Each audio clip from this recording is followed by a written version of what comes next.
this panel, some of them you already know, some of them are new, but they really know what they're talking about. So please listen up. We're partnering with Zek, and Zek is fantastic for board meetings. So if you have not gone to their website, also do that because that product is absolutely life-changing for boards. So let's get started with the introduction to the panel. Again, we'd like to welcome back Robert Wolfe, co-founder and CEO of Zek. Then we have Heather Terry. She's the founder and CEO of GoodSAM Foods. And I just found out, apparently they have amazing coffee and espresso. So check them out. Then we also have Anthony Mendelson. He's the founder and chairman of Mighty Auto. And then finally, we have David Cohen. He's the founder and CEO of Techstars. David, please go ahead and take it from here and get started with our panel. Great. Thanks, Andrea. Welcome, everybody. Great to hit sort of part two of this discussion. We had a lot of fun with part one with some guy named Edward Norton joining us, which was kind of fun. Really lively discussion. You know, what stuck with me the most from that discussion was when Edward was talking about how there are 50 million or so people, even just in the US, serving on boards and having crappy experiences where they could really help their companies or nonprofits a lot more, and that would really change the world. And that passion is pretty evident in the Zek product. I want to quickly go around, make sure you get a chance to say hello to everybody on the panel here. Again, I'm David Cohen, founder and CEO here at Techstars. Been at it investing over the last 18 years or so through Techstars and almost 5,000 companies now, which is a crazy journey. And joined by, maybe we'll start with you, Robert, just saying hello. Yeah, thanks, David. I'm one of the founders of Zek, and we really built Zek based on our own life experience dealing with boards and investors, and that for us, what was a miserable, stressful process. So first, prior to Zek, I started a company called Moose Jaw, which was acquired by Walmart, and then a fundraising platform called CrowdRise, which is now a part of GoFundMe. And I'm also very familiar with the Techstars community because I was a mentor to a Techstars company back in the day. Great. Heather, you want to jump in? Yeah, sure. Hi. Thank you to Techstars and to Zek for having me on this panel. I'm Heather Terry. I am the founder and CEO of GoodSAM Foods.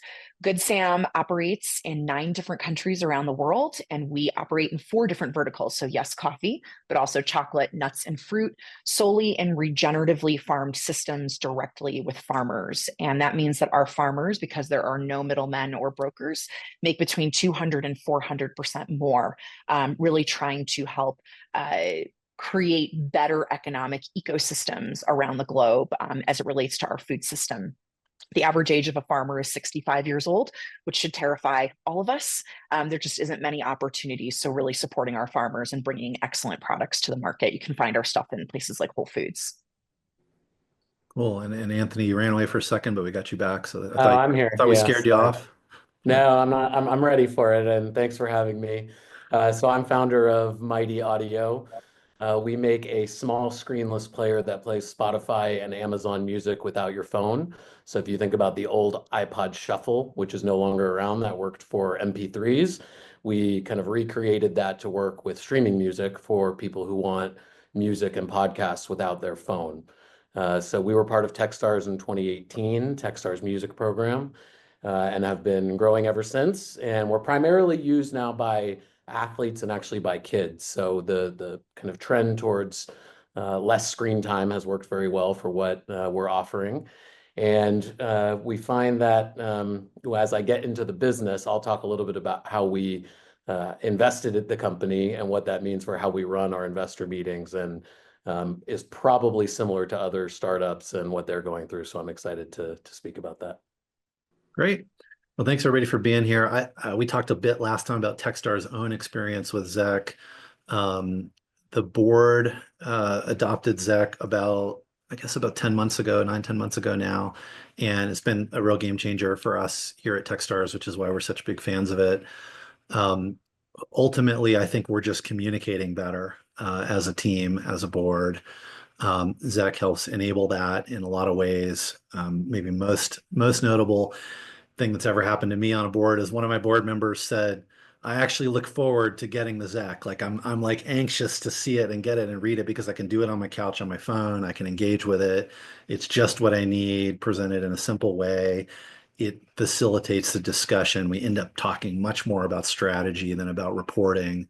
And yeah, things have gotten a lot more valuable since we've adopted Zach. And I didn't have it for 17 years with that board, have it for last year. Big difference. But I want to hear a little bit from you. Maybe Heather, we'll start with you about, maybe some of the challenges you were having with your board, what the pain points were, Yeah. and how this have been affected. So I've been in consumer goods for 16 years. So like you, David, I suffered through many years of board meetings that were very, very cumbersome, very long. It's a funny thing because, as a CEO and as a CEO of a growing company, you are in constant communication with your board pretty regularly. And so as we started to scale and grow, I was sort of pulling my hair out going, I cannot sit here every quarter for hours and hours and weeks on end, putting together board materials that are essentially recycling all of the same talking points that I'm having these sidebar discussions with my board over. So that was the impetus for looking for a solution. And interestingly enough, Instagram provided it. I saw Ed Norton talking about Zach on Instagram, and I was like, this seems too good to be true. And the team jumped on really, really quickly with the team at Zach. We thought to ourselves, well, what do we really have to lose? If it doesn't work, it doesn't work. But this seems like, the path of least resistance. What was so phenomenal about it was like very funny the first board meeting we used Zach on, because it was still this like hybrid of us trying to figure out how do we not just report everything and how do we actually get into the nitty gritty of what we want to talk about with the board that is more strategic, right, David? Exactly to your point.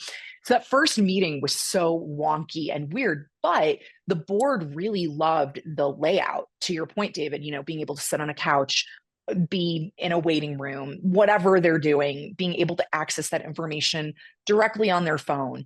That was just so game changing for them. And then as time has progressed, now our last board meeting was 90 minutes, exactly as Ed Norton had promised me it would happen in that initial Instagram ad.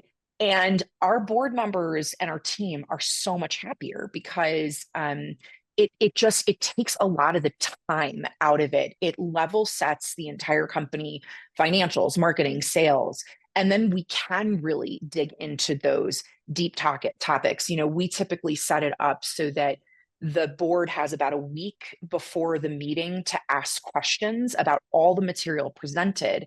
We answer those questions, 48 to 72 hours before the meeting. So everybody's on the same page.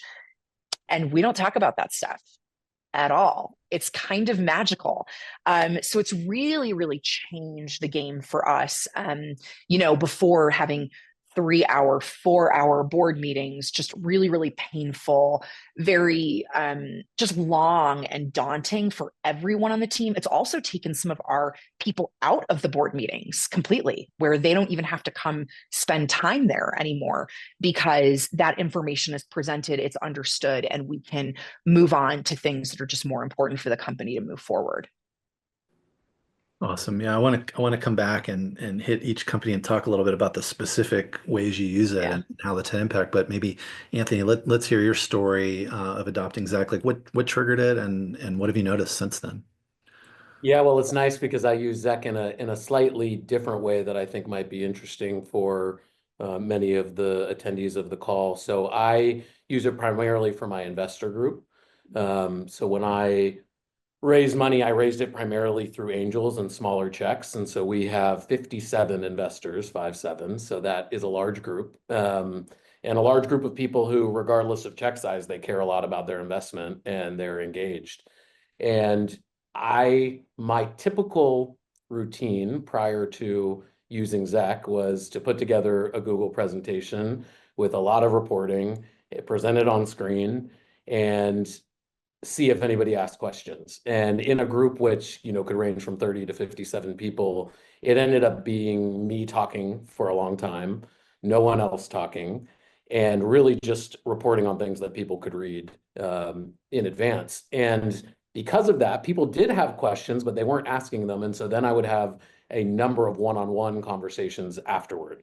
So it ended up being super time consuming, an hour or an hour and a half to present, and then all these one-on-ones where people would actually feel comfortable asking their questions. So I knew there had to be a better way, and was lucky to come across ZEC and became a ZEC user as well.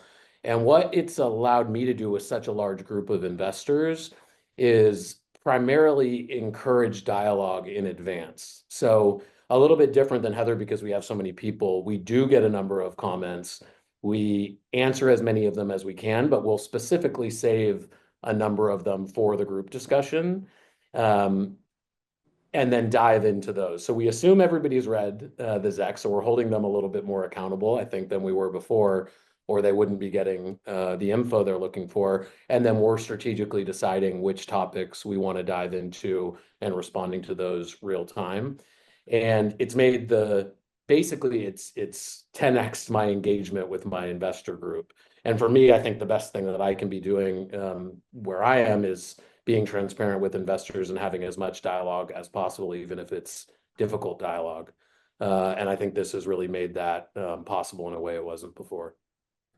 Cool. So a little bit different use case, and I want to pick up on a couple of things you said before jumping to Robert. But actually, we discovered, in using it for our board meeting, that it actually is awesome for our own leadership meetings. And actually, some of our ELT members now use it for their own departmental things, right? So good communication doesn't stop with just the board, but it is really purpose built for boards, but it also has a lot of other applications that you'll find once you start using it. And then the other thing you talked about was, you hold them accountable, right? You're making sure they read it. And one of the things I really love about ZEC, I'm sure you do too, is I can actually see that they've read it. And if it's the day before the meeting or the morning of the meeting and they haven't, it's a quick ping from me. Hey, notice you haven't had a chance. Let me know if you need to jump on a pre-call. And that triggers them to, of course, go read it. So you do know, which is, I think, one of the great features of it. So Robert, you had your own board experiences, why you started the company. Maybe talk a little bit about that history and how it led you to ZEC, and what pain points you were trying to address in creating the company. Yeah, my experience was different than yours, Heather, because we at our board at our first company, Moose Jaw, we rarely talk to our board members, and so part of our job every quarter was calibrating them on everything that has happened, and also talking strategy moving forward. So we had no idea what to include in our presentation. The shortest deck we ever sent through our first two companies was 134 pages, in very dense, right? Because what happened is we said to someone on our team, hey, you have 3 slides to work with. And if they had 9 slides worth of content, they literally just cut the font down by a third. So these decks were very long, very tough to read.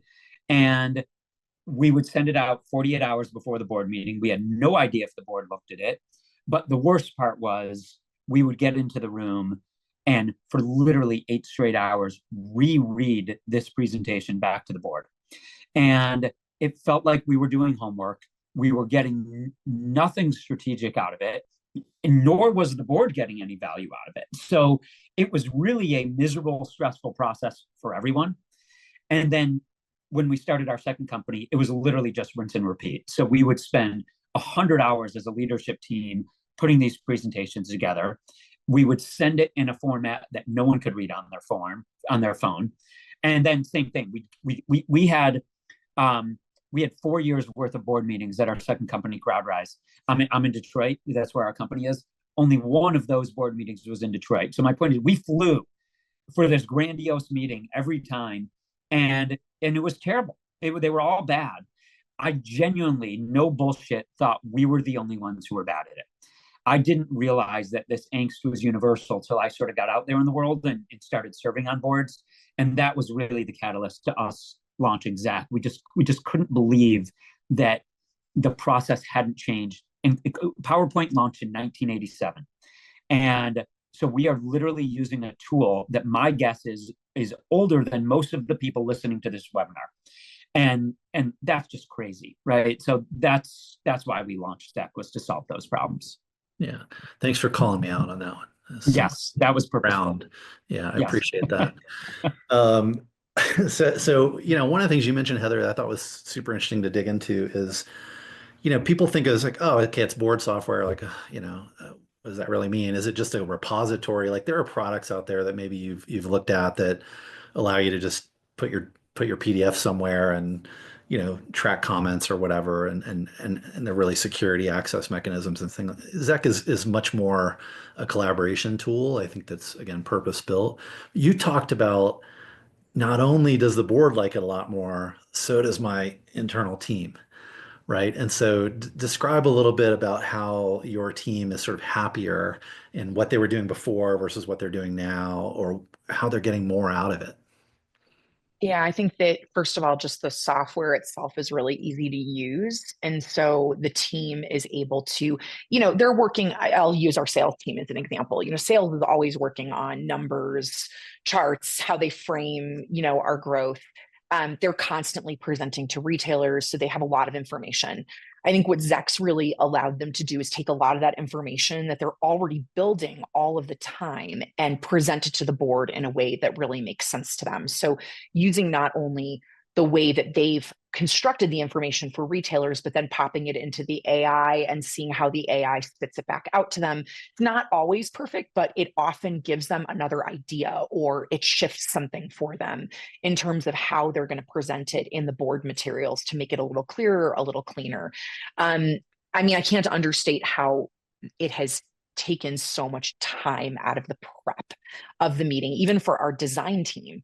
Our design team used to spend hours just trying to make it look engaging, to Robert's point, like just so they'd look at it and they would look at it and want to read it and want to do things with it, right? Because, again, it's like when you get those huge meetings, you're like, okay, flip, just trying to get through it as a board member to get the couple of points that we're trying to communicate. So now the team just spends so much less time in there. They're like, whoa, I can put my pieces together in, an hour, 2 hours, sometimes for the sales team, a little bit more, the finance team, a little bit more, but that is significantly less than what we had historically been spending time on. And again, to Robert's point, it's like as the team, we would walk out of these. I can't remember ever walking out of a board meeting and thinking to myself or talking to my employees and being like, wow, that was great.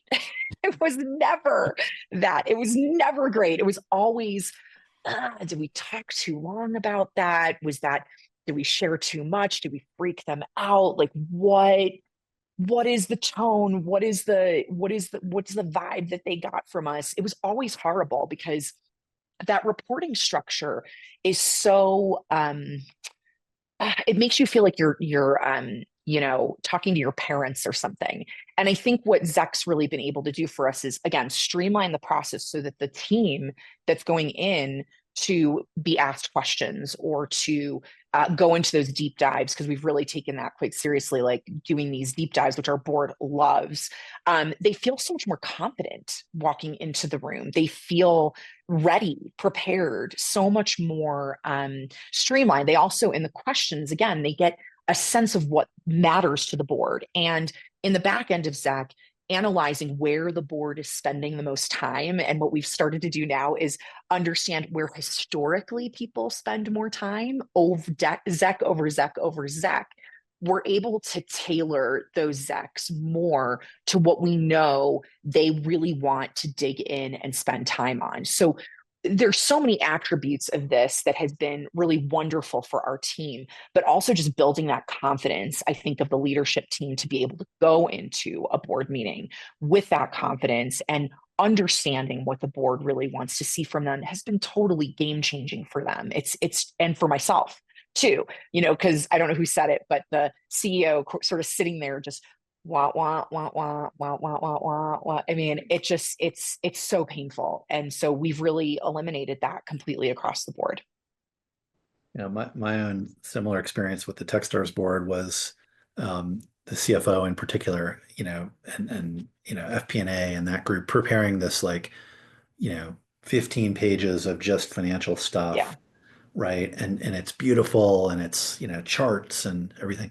And then now what we know to be true of the board is that just tossing those things we already have without trying to make them beautiful at all, letting the Zec AI just summarize it in like 4 bullet points of what you actually would care about as a reader, right? And then saying, hmm here's the data if you want the data, but they're not, to your point, necessarily really looking at that page that has the data. They're looking at the takeaways that drive the conversation about what might be wrong or what could be improved. And to see the CFO walk into that meeting and go, okay, I have all this stuff. I didn't prepare anything new. It's the stuff I have. And I used the right, the tool to present it in a way that was really easy. And now we're actually talking about the thing that matters and how I could do a hmm better job with it. Like they just light up and it's suddenly like, oh, I feel support from the board versus like confusion and trying to process a bunch of documents. So I think that's a huge part of exactly. what it brings. Any other similar experiences on this topic of just sort of the ease of creation, how the team internally feels? I mean, I can talk about it endlessly, but we now mandate that our team uses the AI because it is such a time saver, and we don't want them spending their time building reports. So we use Zach for our own leadership meetings which is every other week, and the workflow is they sync their data, which they're already using to run their line of business. So it's nothing new. That's literally a click of a button. They click another button to visualize that data into charts and graphs, and then they click another button to run the AI against it. And then we say when we launch the AI, and Heather, you said it doesn't get it perfect every time. I agree. When we launched the AI, we said we think it'll get you about 90% of the way there. Now we say it'll get you about 80% of the way there because hmm it doesn't know your voice or your sense of humor. So the team then spends some time editing that, and then we're done. And and that has been great for us. And the idea that we mandate it so they don't have to think, should I follow this path or not, just makes it easier, right? This is what they're doing every other week. And going from using Google Slides, where I used to, at these leadership meetings, everyone would simply, same thing as the board meeting, would go in and one at a time reread their section back to the group. And that would be the start and end of it, to it being a conversation. It's been really good for us. Yeah, and that, the AI is not necessarily a criticism. I think it's good that our team has to go in there and kind of personalize it a bit Right. and also make sure that the AI is framing it the way you want it to be framed Totally. to the board, right? Because you can kind of in the framing and the bullet points, I think what's so interesting about the platform too is that you can really direct, right? You can direct people to what you really want them to look at. And that piece cannot be understated. It's actually a really powerful tool in focusing your board on where you want them to spend time and keep their focus. Yeah, and that framework will continue to crowdsource it, but initially it's really built by feedback that we got from one very famous. He was on our board, a VC. His name's Fred Wilson, who I'm sure David, from Union Square Ventures, and another Bijan Sabat. Part of the framework is this question: what's keeping me up at night? And Bijan, who is now he's the U.S. ambassador to the Czech Republic right now, but he was on our board, and every 2 weeks we had to get on a call with him, and he had it was one agenda for the call: what's keeping you up at night? And that's what he did with all his portfolio companies, and that was meaningful for us. And we've made that a part of the framework. And our first investor was the president of Vista Private Equity. So he brought his mind share of what works. And we'll continue to improve that over time based on everyone's feedback. It's already pretty amazing to just be able to toss documents you already have at it and not have to feel like you have to create something new to get the points out. And yeah, if you have to tweak the language a little bit, that's fine. But I actually noticed what keeps you up at night, and I noticed a bunch of my team members leaders in the company loving that language because it's like, yeah, those are the four things that are keeping me up at night right now. Yeah. Anthony, how are you using it in your use case with like, existing data and helping investors understand what's going on as your goal? And I think probably trying to get them to engage and help you more. What are you Yeah. throwing at it? What kind of information are you sharing? And what kind of benefit are you getting from people understanding better? Yeah, I'll probably answer that in two different parts. In terms of the data side, we've been experimenting with it. So when we started using it, we weren't using the AI. And I know we had some conversations with the Zec team that are like, use the AI, it'll be helpful. And maybe I was a bit of a skeptic at the time of what it could do. And we've started using it since. And we've been experimenting now with more and more data we can throw at it. So like a big data point, key metric for our business is Amazon reviews, for example. We sell a lot of our product on Amazon. It's a key consideration in every meeting we have. And we've started throwing in data that we'd get just output from Amazon in CDF and CSV format and just see what the AI does with it, how it groups it together, how does it visualize it so we can show it to our investors in a better way and even analyze it internally better. And so that's an interesting case of we're not even touching the data. We're taking the Amazon data, we're exporting it, and we're putting it into Zec. And it's been really interesting to see the way the AI outputs that. For example, there was a chart of how the reviews have changed over time, which led us to a big conclusion about our reviews improving over the last few months, which we knew, but we weren't visualizing very well and bringing to the forefront. And that's something that was a big piece of the discussion in our last meeting. And has driven forward, honestly, a little bit of our internal thinking. So it's been an ongoing journey, and we're now testing with more and more data that we're getting even from external sources. That's been interesting. But and again, a key part for me is engagement with this group. I have a large group of people who can bring a lot of value if you're able to get it out of them. And I think I was not doing a great job at that. An example in this last meeting is we just released a waterproof version of our player that's brand new and we're really excited about. And so we introduced it in the Zec, and there was a lot of comments about, how are you marketing this? Are you thinking about partnerships? Are you thinking about places where you'd want this either in swimming communities or marathon, ultra marathon communities? And we got from that dialogue, unprompted, it wasn't even a question that I asked, unprompted people chiming in saying, oh yeah, I know someone at My Swim Pro, which is a swimming community, or I can try to make an introduction at Ironman. And those are things that I never would have gotten out. I think I'd become complacent in my asks of the investor group. So I would have been out trying to find partnerships for sure, but it would not have been the investor group that I went to first to get that. And now I have some introductions coming. I mean, that's a pretty cool use case of how it's worked for me. Nice. I'm thinking about the audience that maybe is listening in right now, and the Techstars community. Of course, there's companies of all stages, but it tends to skew towards early stage, startup founders, folks like that. Maybe my experience with that group is sometimes they're a little afraid of the board. They're maybe don't even have one because they think, oh, that's a control dynamic, but really it should be an asset and a weapon. I'm curious what each of you would kind of say to your younger selves, right? Or say to your older selves if you were much younger, right? To like, hey, what am I going to learn about boards in my career? I'm not phrasing the question very well, but I think you know what I mean. What did you learn that you wish you could say to maybe a startup entrepreneur as a mentor about how to get the most out of your board and maybe what you had wrong earlier in your career? Anybody who wants to take that?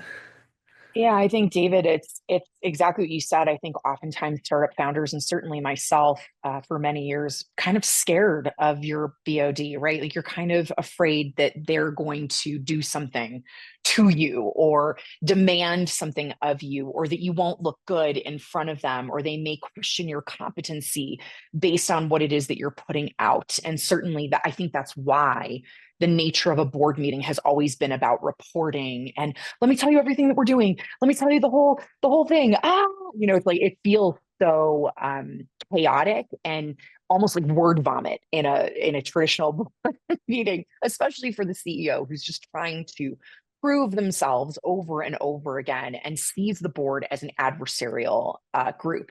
I think what Zach did, we implemented Zach on the first close of our Series A last year. And I'll tell you this, we took such a shot on this platform, but it made us look really good.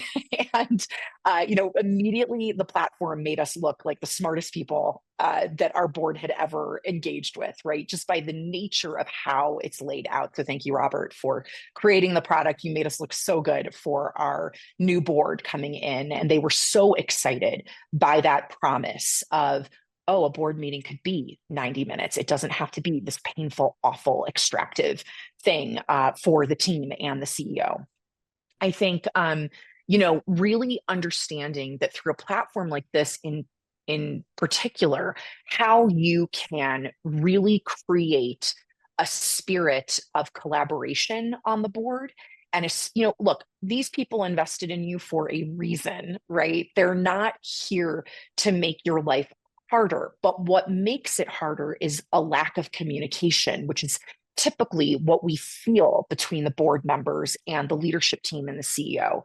So a platform like this, and by the way, Anthony, you are like inspiring me in so many ways to communicate with my broader investment group. So thank you. I think that use case is genius. And Rebecca, our Zach rep, has been pushing me toward that. And you've so inspired me on this panel. But I think, understand that there are tools out there. You don't have to do this all by yourself. A platform like this is only going to make you look like the smartest person in the room. I think, especially if it's used effectively and in the way that it was intended, right? Don't try to jam old principles into a new thing. It really can be more easy. It really can help you sleep better at night. Not everything as a CEO of a company or a startup founder has to be painstakingly difficult. Collaborate with your board and use these types of tools. If not Zach, something else that helps streamline this process for you. It will really be game changing. It just takes one more thing off your plate, and again, brings your board into that spirit of collaboration and community versus them versus us, or money versus company, right? It really brings you all together. Anthony, you want me to go or you want me to go? Go ahead. I'll go next. I mean, I have a similar experience as you had, Heather, but I'll also say in the early days of Moose Jaw, my mindset was, I have no idea what I'm doing. I mean, I would say this, I have no idea what I'm doing, and I don't believe anyone who thinks they know what they're doing. And so we wouldn't get an advisor, we wouldn't have a board, we wouldn't let anyone help us. And I was wrong. I think once we got a board and we just had surrounded ourselves with a group of people who had done it and failed 1,000 times and learned those lessons, and they were able to help us not fail and fall into those same traps. So that was really great for us. But also the idea that we had people who, Anthony, to your point, could make introductions and had experience in places that we didn't. I mean, if it wasn't for our board, we would have never sold our company to GoFundMe. I mean, we had no interest. We didn't want to. And I'm so glad that we did. It was the right decision for our company, but I can remember the exact conversation. So I think surrounding yourself with people who are more experienced is super valuable. And it also changed the way we ran our business. So I used to describe that the way we ran our business is we went from project to project, or from crisis to crisis, is sort of how I felt about it.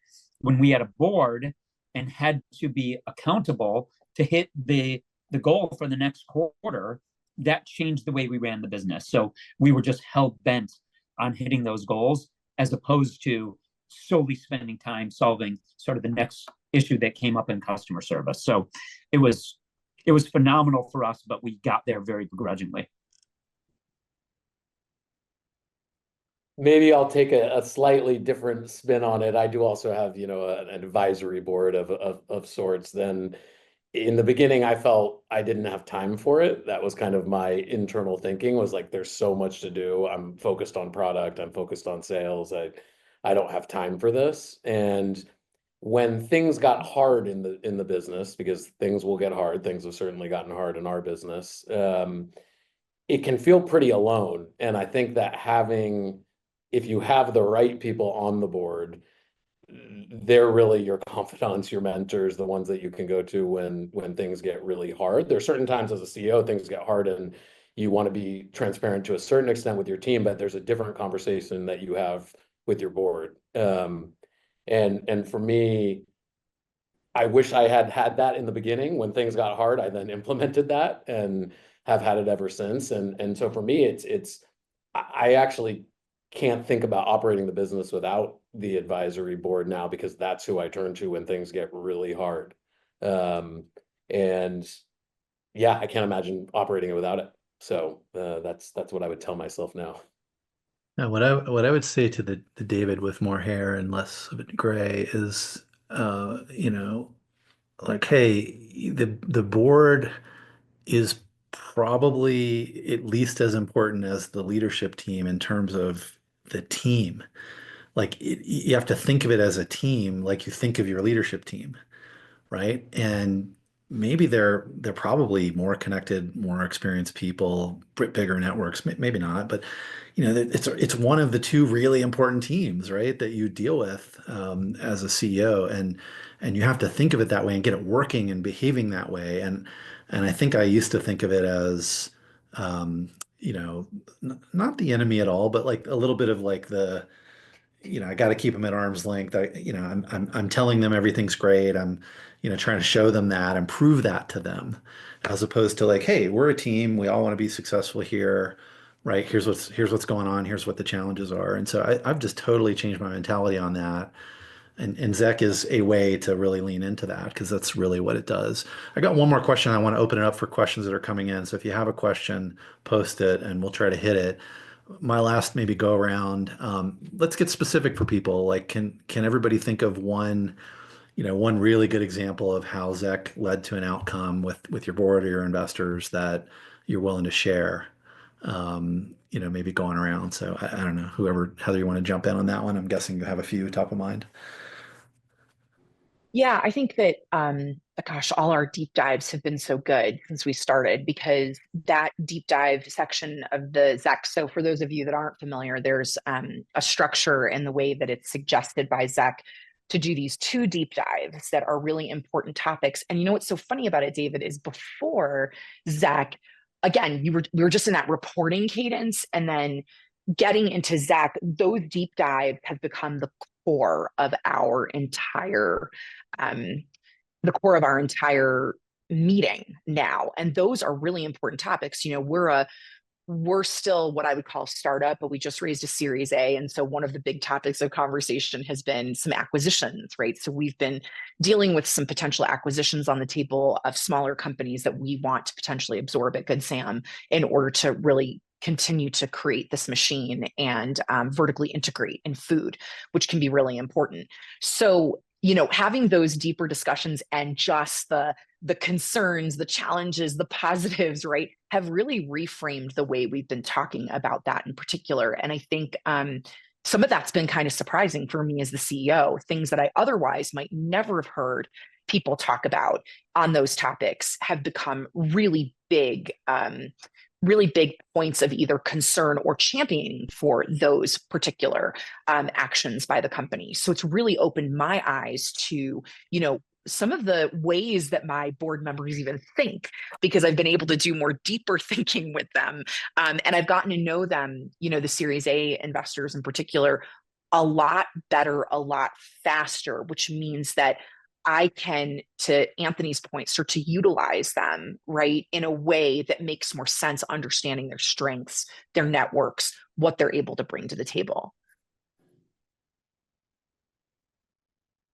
Well, I'll maybe echo it a bit. I mentioned the example of pulling out connections from the investor group, and that's very real and ongoing. I have a call later today that was an introduction from an investor that I would not have gotten otherwise. And I think second that comes to me, and Heather, you mentioned it too, I am going through the phase of like completely transforming the meeting. It can be a little bit, there's a learning curve around it. It's going from basically a reporting meeting to, okay, let's have a conversation. We know what we're doing in advance. And so for me, I think what I would like the next learning to be, and I think is how I'm going to structure the next one, is answer all the comments ahead of time and then come with topics that they then know we're going to talk about to have a conversation about and try to solve together. I've never done a meeting around like, here are challenges and let's solve them together. It's more been reporting. So next time that we do this, I do them quarterly, is really going to be around, here are the things that I've identified that you've commented on, and let's actually solve them together on the meeting. And so I assume there'll be some good outcomes from that, but that's my next goal. And Anthony, just so you know, it's scary. It's like Yeah. to transform the board. Yeah, It feels so weird and so out of your comfort Yeah. zone, but like once you get there, it feels so good, right? But I'll just throw that cautionary out to you. It Yeah, feels no, so I'm ready weird. for it. Yeah. Yeah, for us, we had a deep dive around our product roadmap, and we're really deciding there were sort of a fork in the road, and we could go down two very specific paths. And through a conversation with our board, we ended up getting connected with the person who is in charge of all AI for Salesforce. And that conversation ended up being really fruitful for us. And we decided to go down very purposefully and in a very big way down the AI path. And we feel like we're just getting started. That would not have happened if we didn't include that as a deep dive, that product roadmap discussion. So that was, really game changing for our company. And had we done our board meetings the same way we did at CrowdRise and Moose Jaw, when it was solely a reporting function, that conversation would have never happened. It just wouldn't have. The one that I think of for Techstars is we operate in lots of different places physically and geographically, and we used to just include like, here's the pipeline of like communities we're engaging with, or locations that we're talking to, or partners that we're talking to, and we pulled some of that out, and we would have like, a little section like deep pipeline, like things that are, look pretty promising but aren't there yet. And I can think of at least three, maybe four off the top of my head where it was like that summary, which I think board members didn't used to read the full, they didn't really scan the full pipeline and all the columns in the spreadsheet. And, it's too hard to do. And maybe they skipped that part. Clearly, they're very focused now on the, sort of deep funnel leads, right? And three or four cases where I can think of, oh, I know this person that can help you get that over the line. I know this CEO, I know this person that lives in that community that led to, $5 million, $10 million from an investor or whatever, right? That I think they always could help with, but they didn't have the focus on, pulling out of some giant document like what you actually needed the help with. And I find that frequency of that kind of thing has gone way up. Andrea, let's go back to you and see what questions people have that are listening in. Fantastic. Thanks, Robert, Anthony, Heather, David. So let's get started with Q&A. Heather and Anthony, so whoever wants to answer first. This question is for you. It's two-part. When did you know when to start a board for your companies? And are the same people you started with still on the same board today? Let's start with Heather. Yeah. So I've been doing this for 16 years. GoodSAM's only almost 6 years old. So I have several companies before this. So I knew in starting GoodSAM and when we started taking capital and the caliber of people who came to the table to put in capital in the beginning, Thrive Market was an early investor, that I was going to be required to have a board pretty early.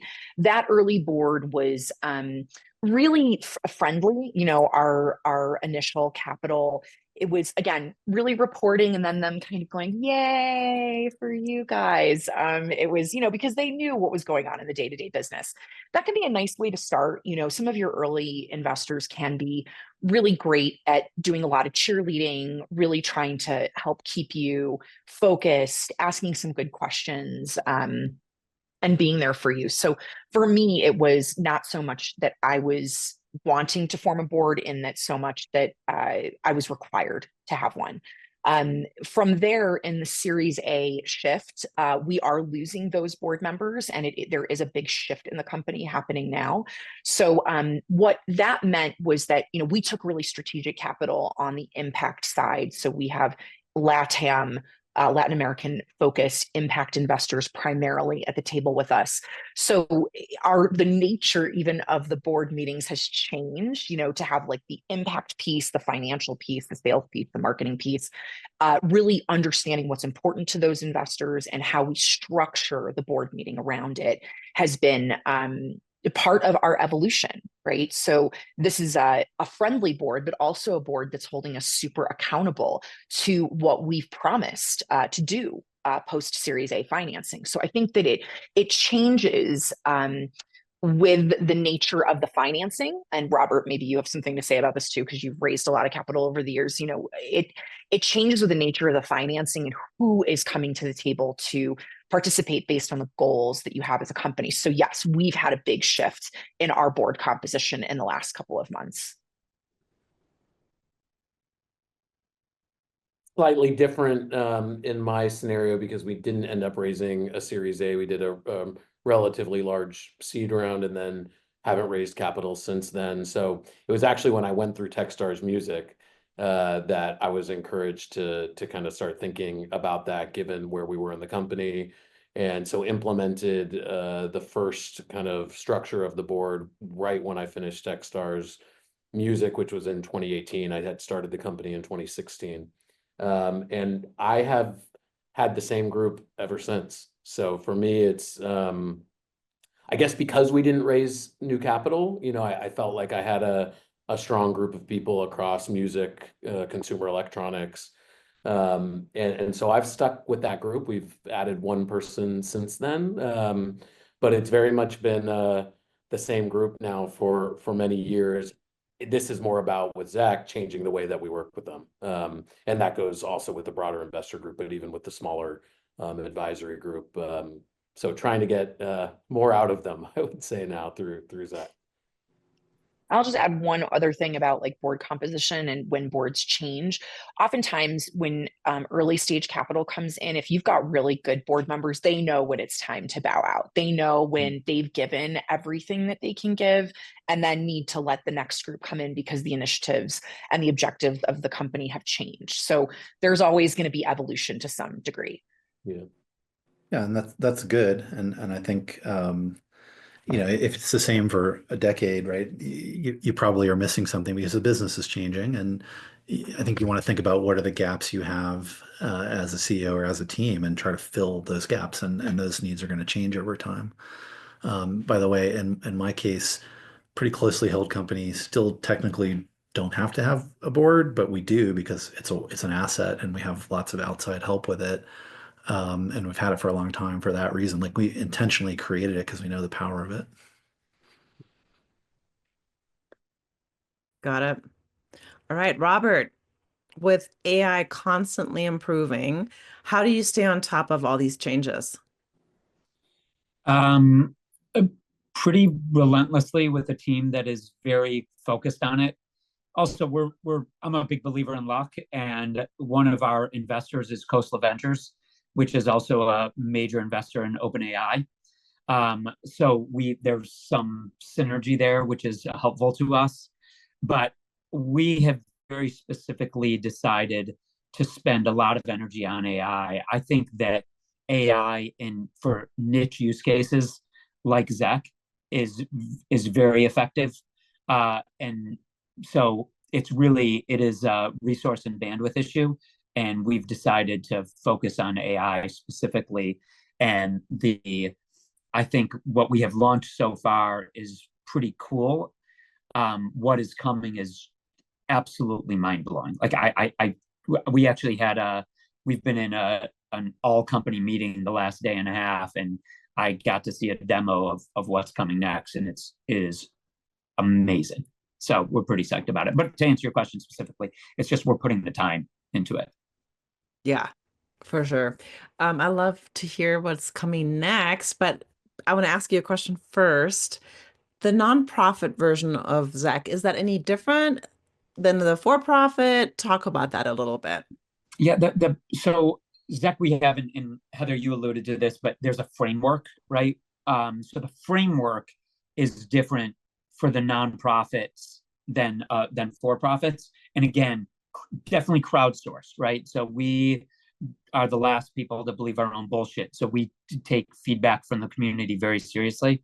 But the framework is different, but the idea that you're surfacing the information that your board will care about most, that you're trying to drive engagement, that you're able to use the analytics to track whether or not your board is actually engaged, all of that is the same. Yeah. Anthony and Heather, when you started using this, was this a hard sell to the board members that you may have that are used to the old school, same old, same old? I can go first there. I expected it to be, but it was not. I made the shift. I sent an email to everyone when the next meeting was coming up, told them this is what we're doing. It wasn't a conversation even of should we do this really? It was more, this is a decision that I'm going to make for us. And I expected some pushback, and there has actually been none. I think it's better for them too.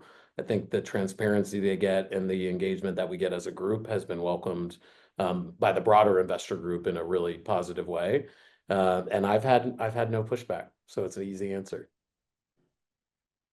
Yeah, I think at first, they got the email from me saying, we're going to use this platform and sign up here. And there was like huh? What is this? And they all signed up right away because they were very curious. And within a few hours, people were saying, whoa, this is game changing. This is a big deal. This is something that and I know the ZEC team knows this, Robert, on your side, but we've had lots of different recommendations, right? Because our board is on other boards and they've said, hey, there's this platform called ZEC, like, let's use it here. I think this could be really great for this board as well. So it's really kind of spread like wildfire. I have not heard, same to Anthony's point, one complaint from our board members about using ZEC. That's awesome. Andrea, I will tell you the number one question we get on a call, because we're connecting with CEOs, not the board members. So the number one question we get asked is, and I hope this doesn't come out the wrong way, but I'll say it anyway, is, will my 5,000-year-old board member be able to use this? And so there is trepidation, but the answer is yes, right? I think, David, when you talked to Edward Norton, maybe this came up, and Edward said, my dad's 83 years old, and I cannot get him off his fucking phone when we're around the dinner table, right? So people are used, at all ages, people are on their phones. This is how people are consuming content now, right? Given the choice, could you imagine waking up in the morning and reading your news in a PowerPoint? You would never do that, right? That's just not the way people are consuming content anymore. Yeah. It's the iPad is just the giant phone, right? For the old member, right? So they do it on the iPad instead. Yeah. And I remember the only resistance I had from the board was, I've been in, board management, that none of them are any good. Like, there's inertia from the fact that there's been products that claim to be, board oriented that really don't do anything differently other than just secure it or give you a space to talk about stuff. And so some of it is like, you can try it, but I don't think it'll be any good. And then they get it and they're like, let me tell my other boards, right? Like, that's what they're all doing. So I imagine you got that kind of growth going on right now. Yeah, it's very lucky. Nice. All right. In the interest of Robert, time, we do need to talk about, Yes. we need to talk about an affiliate program where you like kick something back to those of us that are We'll recommending. be ready. Yeah, I like that. You have a whole side stream of income because of ZEC. We will name it after you. Love it. Love it.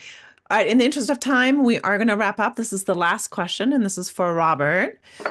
David started us out talking about the Techstars ZEC relationship. I'd like you to end there. Why are you doing this relationship with us at Techstars, and how does the relationship, partnership work? So we've done lots of partnerships through our three companies. Very infrequently do they happen organically. And I mean, David reached out to our company like a normal person and got a demo with someone on our team and ended up on the platform, right? This all happened very organically.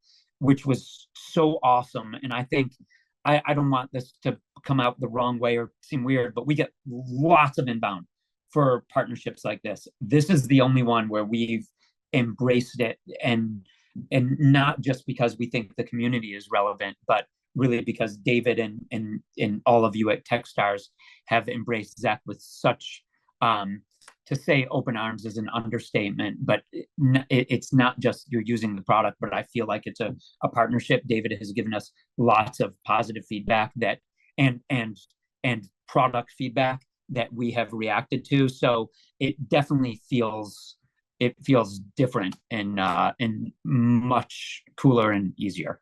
And the way it works, anyone, I mean, we'd love any Techstars company that's out there and listening. I mean, you know, you're in the door. We'd love for you to give Zach a run.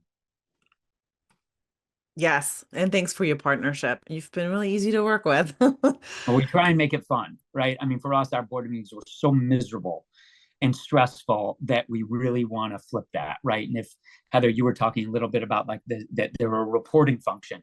If we can take some of this antagonism out of the relationship between the leadership teams and the board, I mean, if you think about nonprofits alone, there are 2 million US-based nonprofits having at least 4 board meetings a year. So that's 8 million board meetings. They are all bad, all of them. They're all stressful. So if we can help change some of that, that would be awesome. And since Robert called me old twice on this call, I'll just say I'm too old to do partnerships with products I don't believe in, and I'm a big believer. And that happened, as he said, very naturally. I needed a better way. I found a better way. I fell in love with it, and I want to share it with the world. And that's the awesome start of any partnership, I think. Thank you. Also, real fast, I would be remiss to not say this. I just finished GoodSAM, an espresso.